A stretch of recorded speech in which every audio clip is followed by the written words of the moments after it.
Mimi natoa tu ufafanuzi mdogo ambao ndugu KC atakuja kutupa habari yote ambayo ilitokea.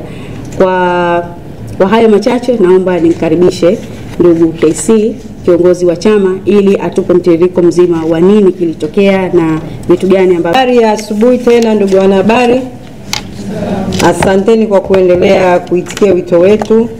Nafikiri tumesikia kutoka kwa naibu katibu wa mambo ya nje na waziri kivuli wa mambo ya nje na ushirikiano wa kimataifa kuhusu yaliyotukia Angola. Mimi nitaanza kwa kuelezea kwanza umuhimu wa jukwaa hili. Jukwaa hili linaitwa PAD, ambao ni jukwaa la wanademokrasia wa Afrika, na lilianzisha mwaka 2023.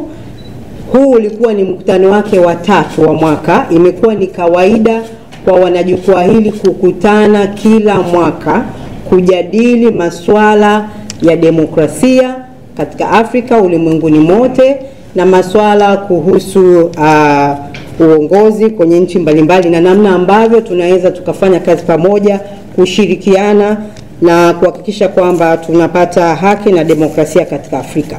Kwa hiyo mwaka 2023 jukwaa hili wanajukwaa walikutana nchini Poland. 2024 tulikutana Cape Town, Afrika Kusini, na 2025 kwa kutambua umuhimu wa demokrasia Afrika, kwa kutambua nafasi ambayo Angola ilikuwa inaenda kushikilia kama viongozi wa Umoja wa Afrika. Jukwaa hili lilichagua mahususi kuendelea na kikao chake nchini Angola kwenye mji wa Benguela. Na nchi ambazo zimekuwa zikishiriki na ni washirika wa jukwaa hili ni pamoja na South Africa, Namibia, Msumbiji, Angola wenyewe, Uganda, Kenya, Lesotho, Swaziland, Sudani ya Kusini, Tanzania, Uganda na Ethiopia, na Sudan ile ambayo Sudan. Sasa mwaka huu ulikuwa ni mwaka mwingine tena kwa wanasiasa kutoka Afrika, wanademokrasia kutoka duniani na sehemu nyingine zote. Kulikuwa kuna rais mstaafu wa Colombia, kulikuwa kuna rais mstaafu Ian Khama na wanaharakati wengine pamoja na viongozi wengine wa vyama vya siasa na viongozi kutoka serikalini washirikiane tena kukutana Benguela, Angola, na kuendelea na mjadala wa kesho ya Afrika kwenye masuala ya kidemokrasia. Kwa hiyo mtatambua kwamba hili ni jukwaa muhimu, tunalihitaji kama wanasiasa wa Afrika, kama wanaharakati wa Afrika, na watu tunaoitakia kesho njema kwa Afrika ili iweze kuwa na demokrasia bora na inayojibu haja za watu wake kuhusu maendeleo na usimamizi wa mataifa yetu. Sasa sisi tumeelezea mara kadhaa na tumetoa statement kadhaa kama taasisi.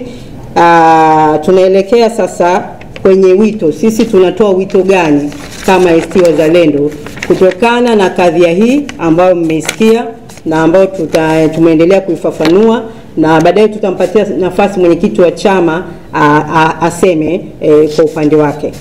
Kwanza, baada ya matukio haya yote kuanzia tarehe 13 mpaka leo tunapofanya press conference tarehe 16, hatujasikia chochote kutoka kwa serikali ya Jamhuri ya Muungano wa Tanzania, kutoka kwa Wizara ya Mambo ya Nje kwamba ni nini hasa kilitokea mpaka viongozi kutoka Tanzania wenye mamlaka makubwa katika nchi wamezuia kuingia Angola.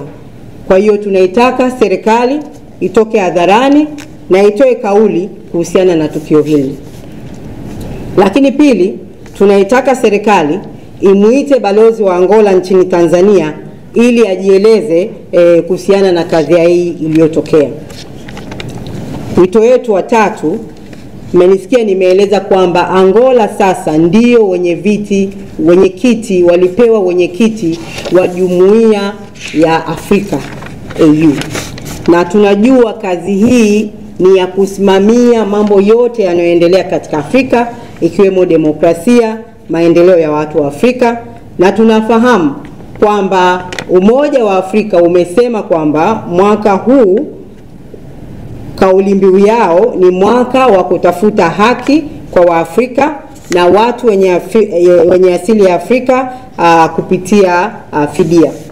Tuna mashaka kama rais huyu wa Angola ambaye matukio haya yametokea nchini kwake anaweza kuendelea kuwa msimamizi mzuri wa ajenda hii kwa Umoja wa Afrika, kama ajenda ya kusimamia demokrasia katika nchi yake, kuheshimu viongozi kutoka nchi mbalimbali, kuhakikisha kwamba wangepata fursa nzuri ya kukaa chini kujadili masuala ya demokrasia.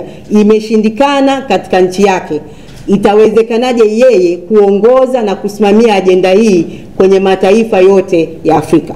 Kwa hiyo tunawaomba sana viongozi wa Umoja wa Afrika watafakari nafasi hii adhimu na ya heshima kubwa sana waliompa rais wa Angola kama mwenyekiti wa Afrika, kwamba hatoweza kuimudu nafasi hii. Ni swala la kutafakari, na waone kwamba nafasi hii ipatiwe viongozi ambao wao wenyewe wanaonesha mfano wa kusimamia ajenda ya demokrasia katika nchi zao, kabla ya kutwikwa mzigo wenye majukumu makubwa wa kusimamia ajenda ya demokrasia katika Afrika. Asante.